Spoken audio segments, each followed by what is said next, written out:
Deus bendito, Deus eterno, nós te glorificamos, Senhor, pela Tua graça, por podermos reconhecer o Teu nome, o Teu poder, a Tua palavra, porque tantos nesta hora, Deus, estão tendo as suas vidas inúteis, sem propósito, sem objetivo, sendo enganados, ó Deus, por uma mistificação satânica existente sobre a terra, mas nós fomos comprados com Teu sangue, reconhecemos isto, e por isso te glorificamos, ó Deus, declarando a Tua grandeza, a excelência do Teu poder, te pedindo misericórdia, que o nosso entendimento seja liberto, ó Deus, de maneira que possamos compreender as Tuas grandezas, a Tua manifestação, os Teus pensamentos insondáveis a nosso favor, que possamos compreender o mínimo que seja, ó Deus, para que possamos Te dar glória, glorificar-Te, e sermos, enfim, resgatados no seu devido tempo. Assim, ó Deus, capacita-nos ainda mais, porque até aqui reconhecemos que o Senhor nos tem ajudado, e nós sabemos que sem Ti nada podemos fazer. Sem a Tua graça estamos irremediavelmente perdidos. Mas, ó Deus, capacita-nos nesta manhã que o Senhor aqui nos trouxe, com uma oportunidade a mais de aprendermos, uma oportunidade a mais de nos firmarmos, uma oportunidade a mais de sermos libertos dos nossos próprios conceitos, de nos despirmos das nossas próprias vestes para recebermos a graça do Teu Espírito. Por isso nos abençoa nesta manhã, em o nome santo do Senhor Jesus. Amém. Nós vamos seguir com o nosso seminário. Nós estivemos vendo uma pasta que nós montamos já, Atos dos Apóstolos, aonde nós procuramos fazer o quê? Mostrar a atitude dos apóstolos. Todo mundo fala que eles sempre foram exemplos, e quem fala o contrário está errado, porque eles foram realmente o exemplo. Os apóstolos foram os exemplos, foram os primeiros para alavancar a grande obra. E no tempo que os apóstolos estiveram de pé, nós vimos coisas muito boas. Depois, eles morreram, cumpriram o papel dele, e os que vieram substituindo começaram a fazer as besteiras, né? Paulo, apesar de falar em Romanos 13 aquilo que eu discordo do princípio ao fim, né? Louvou as autoridades e não sei o quê, apesar de tudo, ninguém viu Paulo fazendo aliança com nenhuma autoridade. Pedro fala, sede sujeito às autoridades como sendo uma ordenação divina, mas ninguém nunca viu Pedro fazendo aliança com uma autoridade. Então, o que se passava na cabeça dessas pessoas quando declararam aquelas coisas? Nós temos uma pregação aí intitulada Romanos 13. Como é que chama aquela pregação? Alguém lembra? Ministros não de Deus. Esse é o nome da pregação. Ministros não de Deus.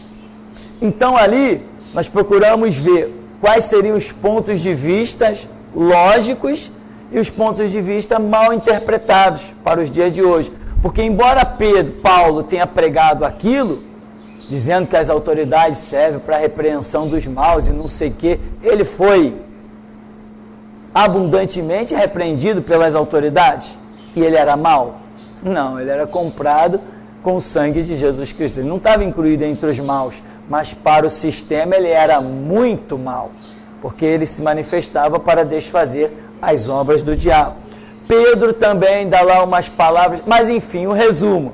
Quando vamos ver a vida dos apóstolos, não os vemos nunca fazer nenhuma aliança com nenhuma autoridade, não os vemos se curvar às autoridades, e nós vemos que eles tiveram várias oportunidades e ocasiões em que Paulo esteve diversas vezes, foi levado na presença dos magistrados, Pedro diversas vezes, Tiago, João, mas eles foram mortos, mas nunca se curvaram. Então aí que entra a pregação lá de Romanos 13, para nós tentarmos compreender o que se passava na mente deles com aquelas palavras. Porém, uma coisa nós sabemos, que não tem proposta de aliança. Servo de Deus guiado pelo Espírito Santo não faz aliança. Então, examinando os Atos dos Apóstolos, nós vemos que eles têm atitudes que hoje a igreja, vamos chamar a igreja universal, a igreja sobre a terra, a igreja não tem essas atitudes. A igreja vive um social, a igreja vive uma preocupação pessoal. A igreja, eu falo, cada um de nós, né, vamos assim dizer, e não tem aquela visão de mundo, como Jesus falou, ide por todo o mundo e pregai o evangelho. Quer dizer, os homens se despiam de si mesmos, saíam pelo mundo como forasteiros e peregrinos, por onde passavam. Jesus cumpria a palavra que diz, digno é o obreiro do seu salário, nada lhes faltava, e eles iam fundando igreja e alcançando almas. E hoje nós vemos igrejas que se dizem, tem até igrejas por aí que se dizem igrejas apostólicas. Ora, subentende-se que eles têm as mesmas práticas dos apóstolos. Mas pelo que nós estudamos, nos seminários passados, nós não vemos as igrejas modernas com as mesmas atitudes dos apóstolos. Então, o objetivo desse pacote, dessa pasta que vai para a internet, intitulada Atos dos Apóstolos, o objetivo é mostrar que as igrejas hoje não andam conforme aquilo que eles andaram. E se não andam como eles andaram, não poderão ver resultados como eles viram, porque o evangelho é uma regra. Se você trilha aquele caminho, Jesus falou, eu sou o caminho, a verdade e a vida, e ninguém vem ao Pai senão por mim, ele é o caminho para o Pai. Quem trilha o caminho do evangelho, não existe outro ponto de chegada, vai chegar ao Pai. Mas se não estiver trilhando o caminho do evangelho, não vai chegar ao Pai. E tem muita gente que está em caminhos paralelos, parecidos, mas o resultado vai ser outro. Não vai chegar ao reino de Deus. Então, nós estamos aqui para estudar isso. Outra coisa que nós queremos ver são os atos dos profetas. Além dos atos dos apóstolos, nós temos os atos dos profetas. Qual a diferença? Os apóstolos foram homens chamados em especial para levar o evangelho, então a pregação era, o maior objetivo desta pregação eram os ímpios e os incrédulos. Este era o objetivo principal da pregação. Mas e os profetas? O objetivo era o mesmo dos profetas? Você começa a ver, né? Você começa a ver que Deus tem chamados diferentes. Você começa a ver que Deus tem dispensações diferentes. Deus tem momentos diferentes. E esses momentos diferentes que Deus tem é a causa da queda de muita gente. Porque as pessoas às vezes se sepultam em uma visão. Não, irmão, eu já resumi a minha vida. Eu ouvi isso demais, por isso que eu vou dizer para você. Eu já resumi a minha vida. Tá, irmão, qual é o resumo da sua vida? É ir por todo mundo, pregar o evangelho, ponto final. Meu negócio é ganhar almas. Já mudou a dispensação. Jesus hoje não está mais preocupado em ganhar almas. Isso é uma palavra que escandaliza, não escandaliza? Jesus não está preocupado em ganhar almas, pastor? Caramba! Eu vou te dizer qual é a preocupação de Jesus hoje. A preocupação de Jesus hoje não é ganhar almas. A preocupação dele é não perder as almas que ele já tinha ganhado. E quanta ele já perdeu? Perdeu muita. Não estamos mais no tempo de ganhar almas. Hoje, o final da era da igreja, neste século, a igreja será encerrada e Jesus não está mais jogando rede para ganhar almas. Ele está jogando rede para tentar segurar as almas que um dia ele já ganhou. Este é o mover, esta é a dispensação atual. Então, quando tu vê um camarada dizendo, Deus me mandou para, sei lá, para a África, para o Japão, Deus me mandou como missionário para evangelizar não sei aonde, não mandou nada, não mandou nada. Não estamos mais na dispensação de pregar para o ímpio. Hoje, no século 21, a dispensação é despertar a igreja, a semelhança dos profetas. Então, os apóstolos pregavam para ímpios. Claro, sempre cabia, a igreja está começando, sempre cabe uma bela de uma cartinha, de uma epístola, aonde vai se orientar os irmãos recentemente convertidos, etc. Paulo era um exímio conhecedor de Antigo Testamento, depois passou a ser conhecedor do Novo Testamento, porque ele conta que ele passou 3 anos lá em Gálatas, ele vai dizer, foi para o deserto, levou os seus pergaminhos e passou 3 anos estudando. Quando ele volta, ele é o que ele é. Hoje as pessoas se convertem, hoje já quer ser ganhador de almas amanhã, né? Paulo, o homem instruído aos pés de Gamaliel, o Paulo, ele passou 3 anos estudando, quietinho. Hoje as pessoas não suportam 6 meses de banco, 6 meses, uma semana. Teve gente que já entrou nesse ministério, isso me faz rir, irmão. O camarada chegou aqui a primeira vez, pastor, Deus me mandou para cá, meu lugar é aqui mesmo, que eu tenho um chamado, que eu tenho um ministério, e eu prego, a minha visão de pregação é que nem a sua, Deus me chamou para cá. Tá, irmão, seja bem-vindo. Sentou no banco. Aí, vem outro dia de culto, ele sentou de novo. No terceiro dia de culto, sumiu. Aí daqui a pouco vem a notícia. Eu pergunto, ô irmão, aquele rapaz lá teu conhecido, tal, cadê ele? Não, ele falou que ele não gostou do ministério aqui não, porque aqui não tem oportunidade. Ué, mas Deus não tinha mandado ele para cá? Não suporta uma semana de banco. O camarada vem em 2 cultos, já queria pregar microfone aqui na frente. Só se for por cima do meu cadáver, né, irmão? Só se for por cima do meu cadáver. Só se for. Então, tanto não tinha chamado que foi embora. Amém? Quem tem chamado aguenta. Uma vez eu fui para uma igreja, onde eu fiquei lá 5 belos e maravilhosos anos. Mas eu encarei muita coisa. Jesus, meu lugar é aqui? É aí mesmo que eu te quero. Deus me deu a graça e lá eu fiquei contrariando muita gente. Genro de pastor que pensava que era dono da igreja. Filha de pastor que pensava que mandava na igreja. E uma série de gente, família do pastor, que achavam que eram donos da igreja. E quando eu cheguei lá inocente, nem conhecia as regras absurdas de dentro da igreja, e Jesus me mandou para lá. Eu perguntei, Jesus, é lá mesmo? E ele falou comigo, eu estava orando lá em cima na área de lazer, procurando uma resposta. Ele falou, é lá mesmo, aguenta. Ele me deu a graça e eu lá fiquei 5 bons e maravilhosos anos. Hoje, aqueles que se opuseram tanto a mim, estão lá no mesmo lugar, com a vidinha inútil do mesmo jeito, e eu estou aqui pregando para o mundo inteiro. Então, meu irmão, nós temos que atentar para o seguinte: os apóstolos, eles pregaram para ímpios, para incrédulos, e sempre edificavam com cartas e epístolas a igreja. Já os profetas, com exceção de um chamado Jonas,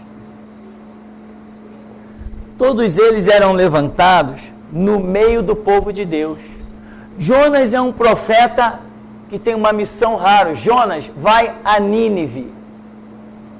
Jonas foi pregar em Nínive, no meio dos ímpios. Mas todos os outros profetas pregaram no meio do povo de Deus. Então, você vê a diferença. Deus não nos chama somente para pregar para ímpios. Vamos considerar o contexto geral do mover de Deus, desde que Deus está agindo sobre a terra. Deus não nos chama só para pregar a ímpios. De repente, Ele chama homens para pregar para o seu próprio povo. E ainda nós vamos ver, no livro de Jeremias, e tantos outros que nós vamos ver, a partir de hoje, nós vamos ver como Deus está tratando esse povo e por que Deus está levantando profetas no meio do seu povo. Para quê? Para que eles, o seu povo, não viesse a se perder. Então existem momentos em que Deus trata o seguinte: eu quero alcançar os ímpios, eu preciso alcançar os ímpios. Foi e alcançou. O evangelho foi pregado em quase o mundo inteiro. Deus alcançou. Depois que Deus formou a sua igreja, fundamentou a sua igreja, que a sua igreja tinha uma missão, ela começou a fracassar. O que Deus fez? Chegou uma época que Deus, para que nem tudo se perdesse, Ele começou a tratar dentro da sua própria igreja. A mesma coisa que acontece com Israel. Primeiro, cada um que se juntava a Abraão ouvia a palavra de Deus. Cada um que se juntava a Isaac ouvia a palavra de Deus. Cada um que se juntava a Jacó e foram crescendo, se multiplicando, outros foram se juntando, né? Raabe com a sua família se juntou e ouviu a pregação, e tantos outros que vão fazer parte da genealogia de Jesus, que não eram do povo de Deus, estão ali e estão sendo edificados, recebendo a mensagem. Enfim, Deus edificou. Daqui a pouco Deus olha e diz assim: caramba, agora que deveriam estar fazendo o papel do final dos tempos, estão regredindo. Então eu vou tratar com esses para tentar fazer com que eles não se percam. É isto que acontece tanto com Israel quanto com a igreja. Esta é, vamos assim chamar, uma regra bíblica. Israel foi posto lá em cima. Israel foi posto lá em cima, fracassou. Deus vem, levanta restauração em várias etapas dentro de Israel, para que nem tudo se perdesse. A igreja também foi posta lá em cima, fracassou. Deus vem em várias etapas, lembra de Martinho Lutero, lembra de John Hus e tantos outros, Jerônimo Savonarola e tantos outros chamados heróis da fé. Tem um livro aí, eu acho que o nome é esse, Heróis da Fé, contra vários homens que foram levantados ao longo da história da igreja, para a igreja acordar, tomar uma restaurada e nem tudo fosse perdido. Então, a mesma coisa que acontece com Israel, acontece com a igreja. A igreja foi lá em cima, fracassa, começa a cair, Deus vem, começa a tratar com a igreja para que o seu projeto final se cumpra. Que nem tudo seja perdido. Isto é regra. Quer saber qual vai ser o final da igreja? É só olhar para Israel, porque a história de Israel, na tipificação com a igreja, está todinha completada. Então, Israel não atenta para a realidade da sua restauração. Pois bem, vem a grande tribulação. Qual foi a grande tribulação? Quanto tempo durou a Segunda Guerra Mundial?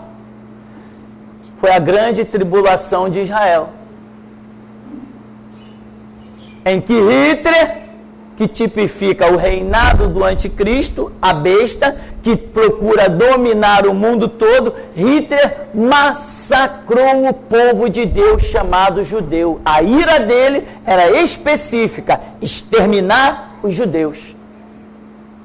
Foi a tipificação. Agora, a igreja também não vai ser por completa restaurada, porque a igreja não vai atentar. A voz da restauração não satisfaz a todo mundo. Nem todo mundo tem fome e sede de justiça, e restauração é só para os que têm fome e sede de justiça. Como nem todos têm essa fome e sede de justiça, a igreja não será restaurada e virá a grande tribulação, assim como aconteceu tipificado em Israel, virá grande tribulação para a igreja.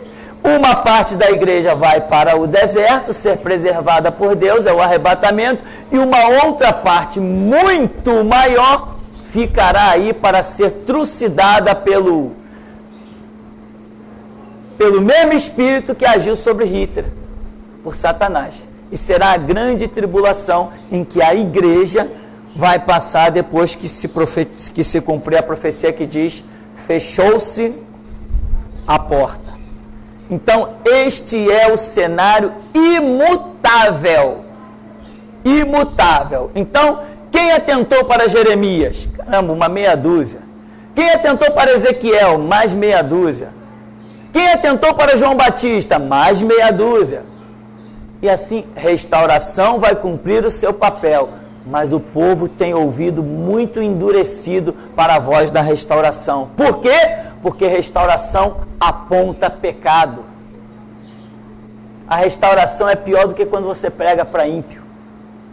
Quando você prega para o ímpio, para o incrédulo, o Espírito Santo dá um toquezinho nele assim, prim, ele, caramba, eu preciso mesmo tomar vergonha na cara, né? Mas o crente tem aquela capa toda suja de lama, toda manchada, e tu diz assim, meu amigo, tu está em pecado. O Espírito Santo vai lá e sacode ele aqui, estou em pecado nada, meu amigo. Que eu estou em pecado nada? Eu sou crente, eu tenho 30 anos de evangelho, eu conheço Bíblia de capa a capa, talvez conheça só a capa, né?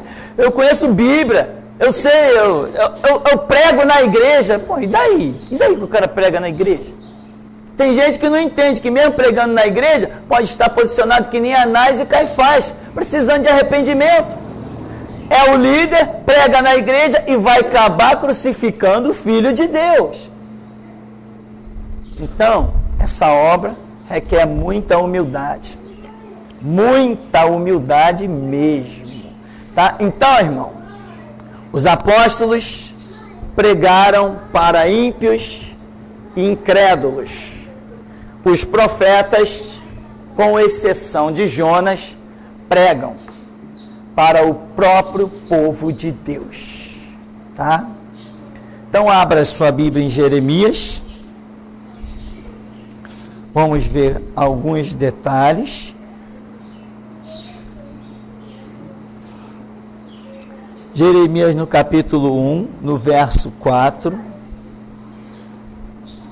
diz assim: a mim me veio, pois, a palavra do Senhor, dizendo: antes que eu te formasse no ventre materno, eu te conheci, e antes que saísses da madre, te consagrei, e te constituí profeta às nações.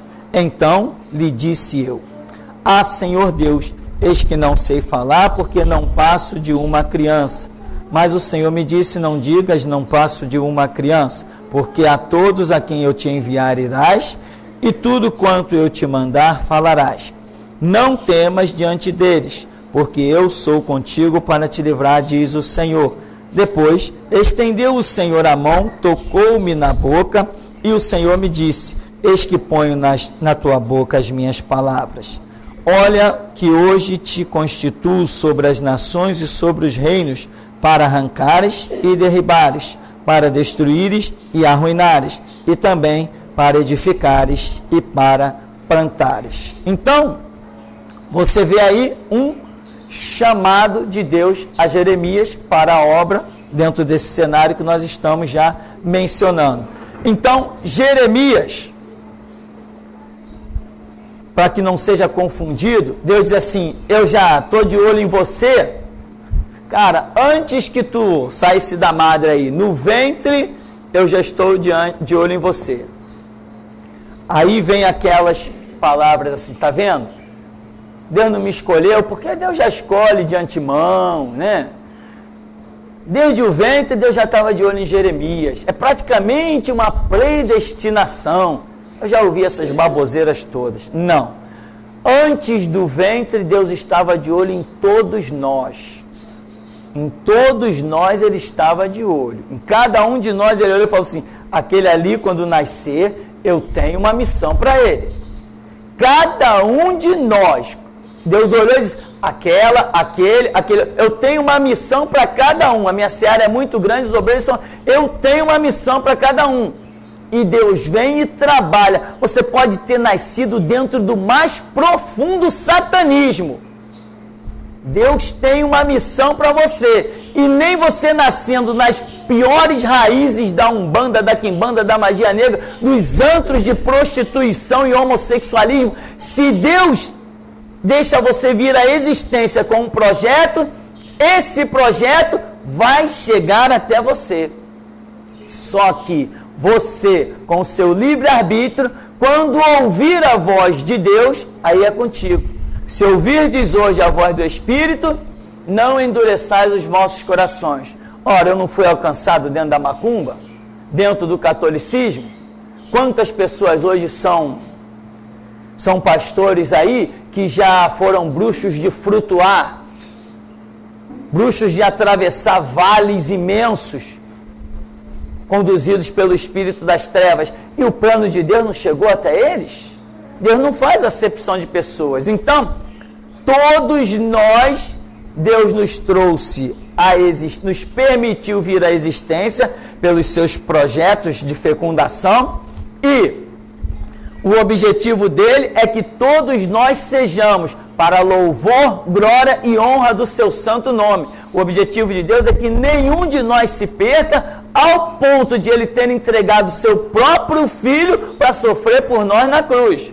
Este é o projeto de Deus. Agora, eu tenho o direito de dizer sim ou de dizer não.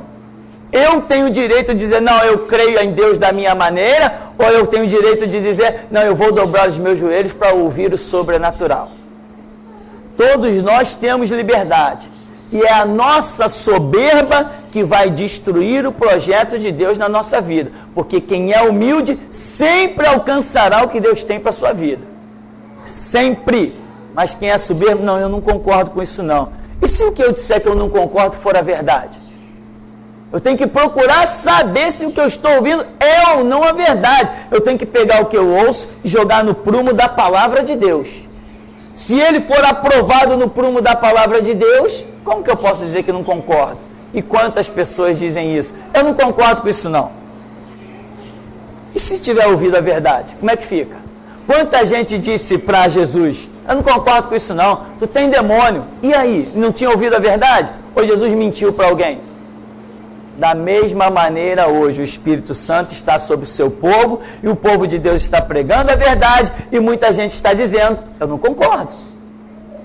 A história se repete, não há nada novo debaixo do céu. Então, Deus colocou os olhos em Jeremias, como colocou os olhos em mim, e você não tem acepção de pessoas. Ninguém é maior, cada um vai ser chamado ao seu propósito. Nós temos o livre-arbítrio para dizer sim ou não. Às vezes dizemos sim e começamos uma caminhada. No meio da estrada, a gente resolve dizer não. Saul, tu vai ser rei. Sim, eis-me aqui, Senhor. Quem não quer ser rei? Tu não quer ser rei, não? Eis-me aqui, Senhor. No meio da caminhada, Saul, vai lá e executa a minha palavra. Não, isso aí eu não vou fazer, não. Amém? Davi, tu vai ser rei. Tá bom, Davi foi aclamado rei. No meio da caminhada, diz não para Deus. Como? Vai contar o censo, vai adulterar com Betseba, vai mandar matar Urias. Foi um monte de não que Davi disse para Deus. Então, às vezes, o final da estrada não corresponde ao chamado do princípio. Mas todos nós temos o nosso chamado. Uns nem começam a estrada. Quando Deus chama, ele já vai dizendo logo, não, não, não, eu sirvo a Deus da minha maneira. Quando ouve a voz. Então, o chamado desde o ventre é um propósito de Deus na vida de todos nós, né? Antes que saísse da madre, eu te consagrei, te dei e te constituí por profeta. Ou seja, Deus está mostrando, o meu plano contigo sempre foi esse. Tipo assim, Jeremias, antes que tu se entendesse por gente, eu tinha esse plano contigo. Agora vai. Não, mas Jeremias tremeu. Sou uma criança, sei lá, apresentou 1000 argumentos. Deus falou assim: não, não, não. Não diga sou uma criança, não quero saber de argumento. Foi para isso que eu te separei. É tudo ou nada, é pegar ou largar. Tu vai ou não vai? Entendeu? Aí Deus vem e diz assim, e não temas diante deles. Por quê? Porque já está vendo os joelhos de Jeremias tremer. Caramba, eu vou pregar para os judeus, eles vão acabar comigo. Esse povo aí obstinado, eu sou criado no meio deles. Provavelmente Jeremias dizia assim, eu conheço até meu pai que é um sacerdote, eu sei quem ele é.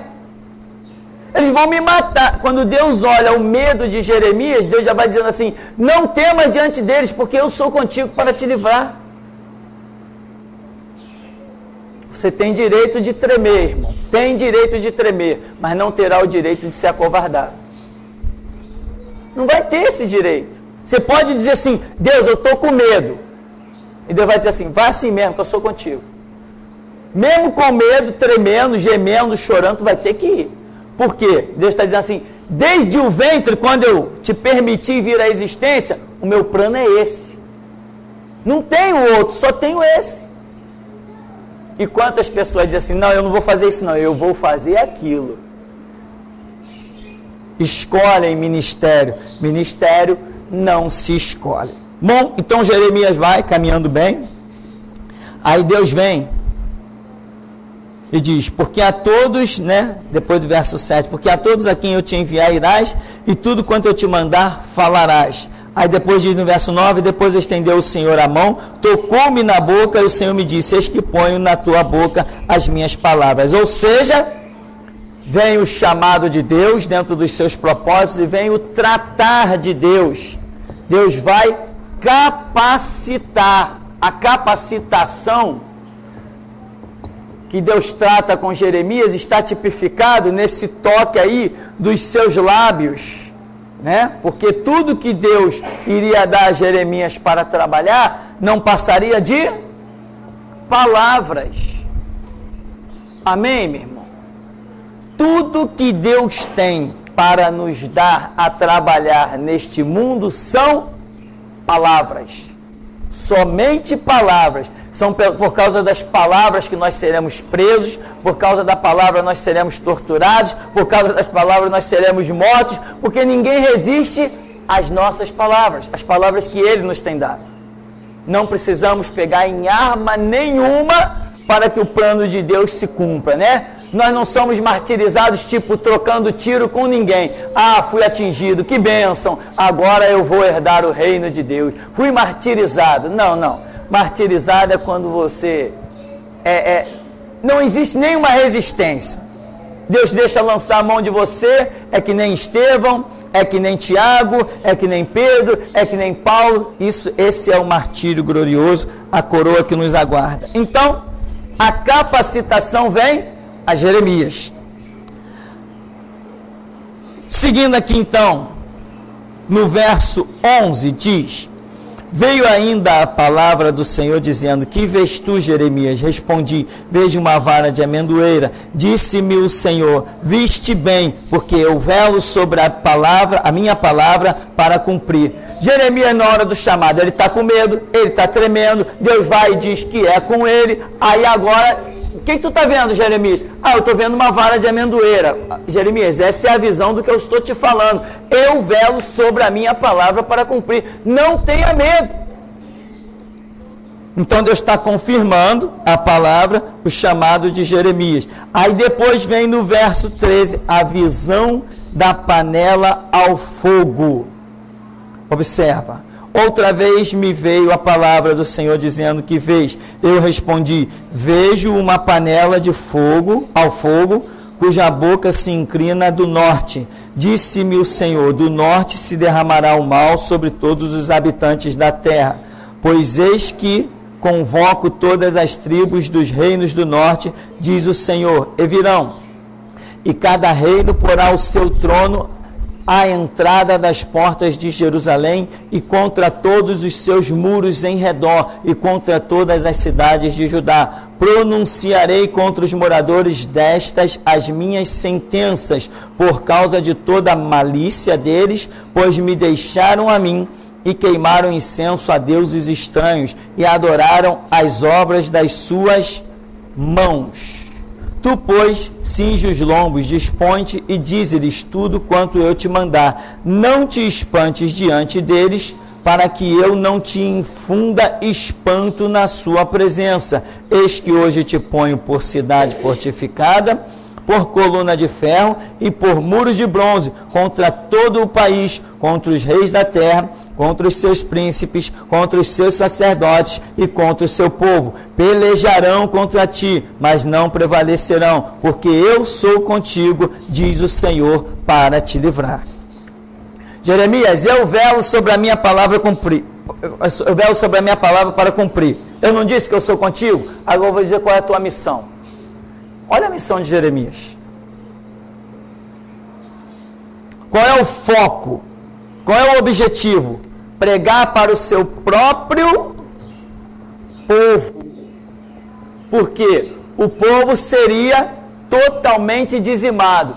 Deus tem lá uma válvula de escape para esse povo. Qual é? Jeremias, se eles se entregarem à Babilônia, aceitando a minha correção, eu ainda vou preservar eles vivos. Se aceitarem ser cativos, se aceitarem ser escravos, um dia eu faço eles voltar para essa terra. Mas se eles resistirem, se opondo à escravidão, tentando se livrarem, ou seja, agindo contra o meu propósito, vai todo mundo cair pela peste, pela espada, vai todo mundo cair de fome, vai morrer, porque o meu propósito é que eles sejam levados cativos. Eles estão debaixo de repreensão. De quem estamos falando? Do povo de Deus, do sacerdócio real, do povo de propriedade exclusiva de Deus, da menina dos olhos de Deus, da nação santa, da geração eleita. Nós estamos falando desses. Esses são dignos de repreensão. Esses têm que aceitar o cativeiro. Esses serão levados como escravos. E esse projeto horrível de Deus é para que eles não se percam. Então você entende, meu irmão? Procura entender que a pregação, ela não tem um único foco. Deus muda os focos da pregação. Um dia Deus quer alcançar um ímpio, Ele quer alcançar um ímpio, Ele te dá a mensagem, a pregação para o ímpio. Ele quer alcançar o seu próprio povo, quem Ele quiser alcançar, existe um projeto, existe um propósito dele, pré-moldado para que o seu objetivo se cumpra. Então, a quem Jeremias está sendo enviado? Qual é o ato de Jeremias aqui? É exclusivamente o povo de Deus. Ele não arreda o pé naqueles termos. Ele prega o tempo todo ali. E isso muita gente não compreende. Não, é Antigo Testamento. Não cai nessa besteira, não. O Antigo Testamento, Israel é a tipificação da igreja no Novo Testamento. Tanto que em Apocalipse nós vemos a mulher vestida de sol, tendo 12 estrelas sobre a sua cabeça e com os seus pés sobre a lua. E aquela única mulher tem uma simbologia dupla. A mulher tanto representa Israel quanto representa a igreja. As 12 estrelas na sua cabeça representam as 12 tribos de Israel e representam os 12 apóstolos que são o fundamento da igreja. O domínio dela, os pés sobre a lua, tanto representa o projeto de Deus, óbvio, escrito na Escritura, sobre o domínio de Israel sobre a terra, quanto representa o domínio da igreja sobre a terra, que decide por todo o mundo pregar o evangelho. Eu edifico a minha igreja contra as portas do inferno, as portas do inferno não prevalecem contra ela. Então, aquela única igreja representa duas coisas. Aquela única mulher, melhor dizendo, representa duas coisas. A mulher representa Israel e a mulher representa a igreja. Quando eu olho para a mulher como Israel, eu vejo uma história quase que totalmente cumprida. Então, se eu olhar para Israel, eu posso estar olhando para toda a história da igreja. Tudo que se passou com Israel vai se passar com a igreja. Tudo. Então, nós temos até umas mensagens por aí intitulada Israel, o retrato da igreja. Parece que tem 1, 2, 3, 4, 5, tem várias mensagens intituladas isso. Israel, o retrato da igreja. Porque é a mesma coisa. Porque lá em Apocalipse, Jesus mostra que a mulher é tanto tipificação de Israel, como é tipificação da igreja. Então você não pode dizer, isso aconteceu no Antigo Testamento. Sim, mas a palavra, ela é histórica. A palavra de Deus, ela é só histórica? Não, ela é histórica, porque a Bíblia é história. A Bíblia é história. quando Deus se manifesta a Moisés, ele faz menção de história. Moisés, eu sou o Deus de teus pais. Ó Deus jogando lá para o passado. Eu sou o Deus de teus pais, de Abraão, de Isaac, de Jacó. Deus faz menção de história, mas essa história é morta ou é viva? Eu presente, sou o Deus desses do passado. Então, embora Deus mencione história morta, ele mostra que a operação dele é viva, presente. Então, as narrativas bíblicas não são somente história, mas são também profecia. Então, nós temos um livro histórico, profético, que nós resumimos, espiritual. Isto é a Bíblia. Então, quando você olha para o Antigo Testamento, tome cuidado. Davi contou o censo. Morreu a história. Não. E o conteúdo profético nisso aí? O conteúdo profético em que Davi temeu os inimigos e quis saber o número do seu exército. Isso é vivo. Se eu temer os inimigos, eu vou para a mesma cova que Davi, vou para o mesmo erro, para a mesma repreensão. Então, Davi contou o censo, é história. Agora vamos atrás da profecia. Davi temeu os adversários e contou o censo para ver o número do seu exército. Prova que ele mandou contar aqueles que tinham idade para ir para a guerra.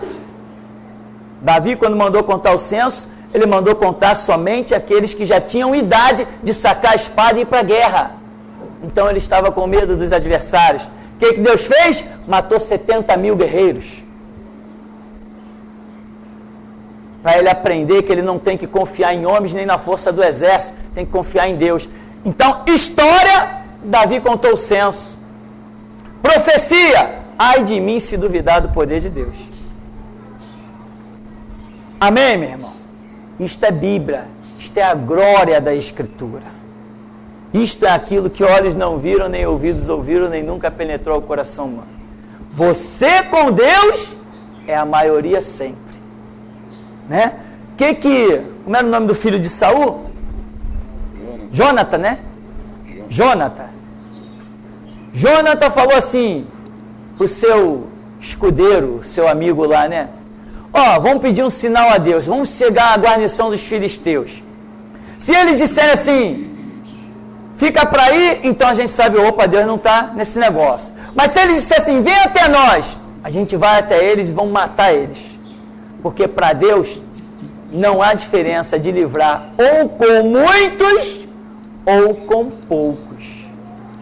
Quando ele chega perto da guarnição, um filisteu diz, e aí, chega para cá. Ele saca da espada e vai. E foi matando um monte pelo caminho, foi jogando no chão e o amigo dele que vinha com a espada ia matando.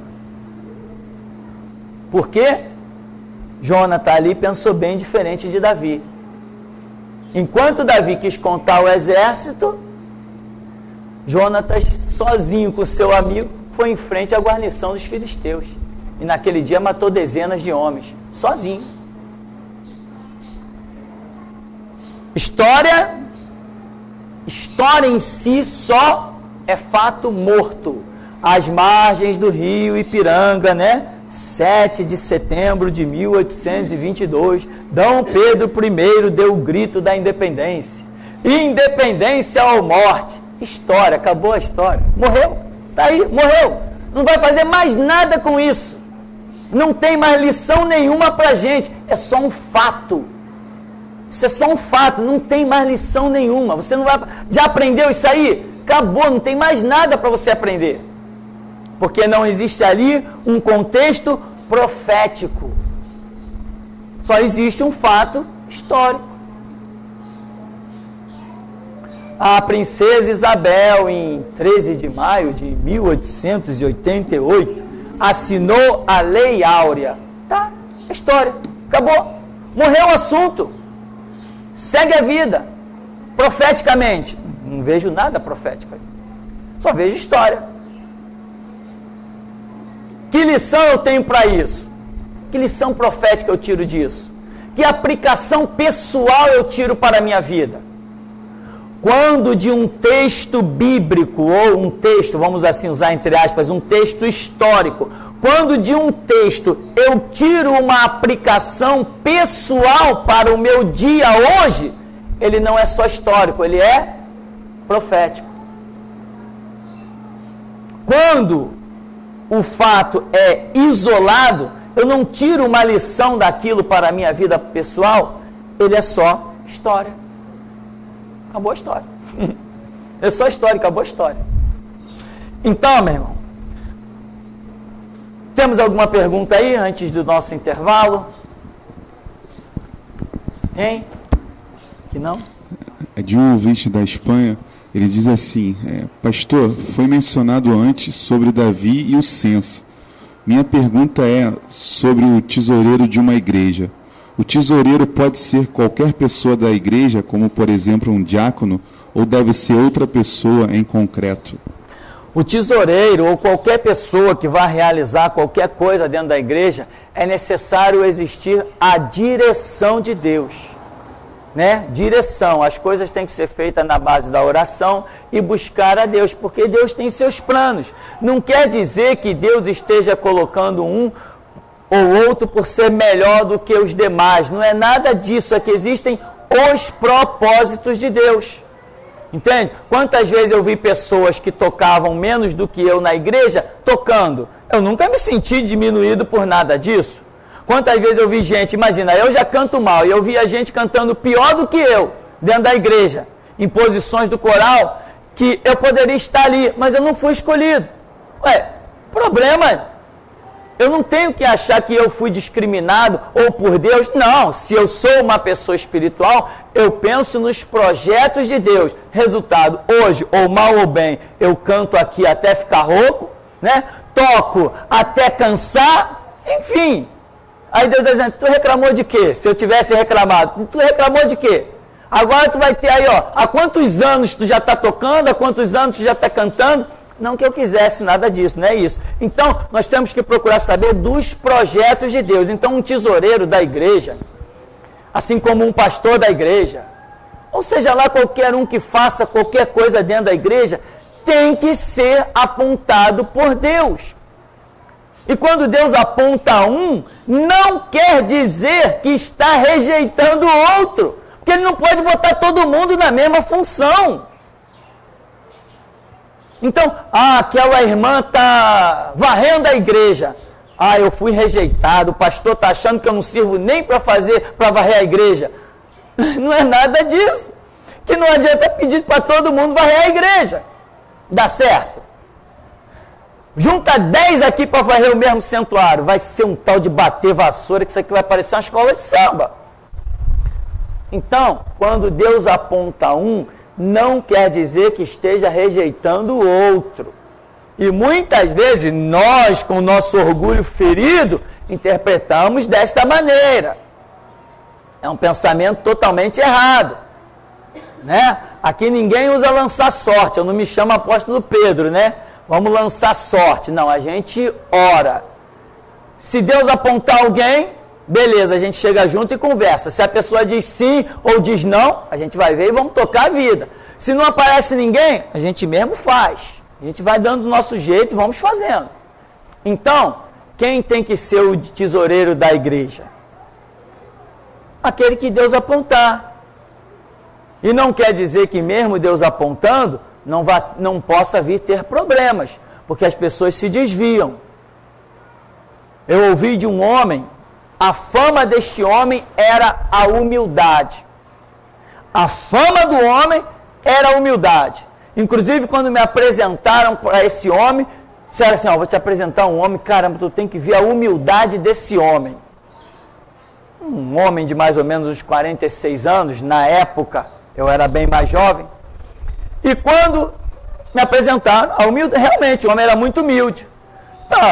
O tão humilde, diácono de uma Assembleia de Deus, tesoureiro, tacou-lhe a mão no dinheiro todo. Quando a igreja foi ver, ele já tinha roubado uma fortuna, comprou táxi, autonomia, montou casa, fez um monte de coisa com o dinheiro da igreja. Quando a igreja descobriu, simplesmente colocou ele em disciplina. Bom, talvez tenha sido a direção de Deus, né? Bota ele em disciplina. Tá, outros poderiam ter outra direção. Reúne as provas e vão jogar ele na cadeia, é um ladrão. Sei lá, cada um tem a sua atitude, é problema de cada um. Então, meu irmão, quem vai assumir o que na igreja? Tem que ser feito na base de oração. E outra coisa, tem que arrancar esse título de diácono. Esse título de diácono não faz parte das regras de Deus. Então, às vezes, a pessoa olha, o dirigente da congregação, o líder da igreja, ele olha e diz assim, eu tenho 10 diáconos. Quem deles vai ser o tesoureiro? Este também é um erro gravíssimo. Por quê? Deus não está olhando para o título dos diáconos. Às vezes o que ele quer como tesoureiro é um irmão que está lá sentadinho no banco, que ninguém nem ouve ele se mexer. Mas o camarada se prende a uma hierarquia criada pelas próprias igrejas. Eu tenho 10 diáconos, então um deles, né, que nem Pedro, me traga um homem, me trouxe Matias, e como é o nome do outro? José e Matias, então um desses dois vai ser. Às vezes as pessoas fazem a mesma coisa, olha para os 10 diáconos e diz assim, um desses 10 vai ser. Tem que tomar cuidado com esses erros. Os títulos que os homens criaram não fazem parte da hierarquia de Deus.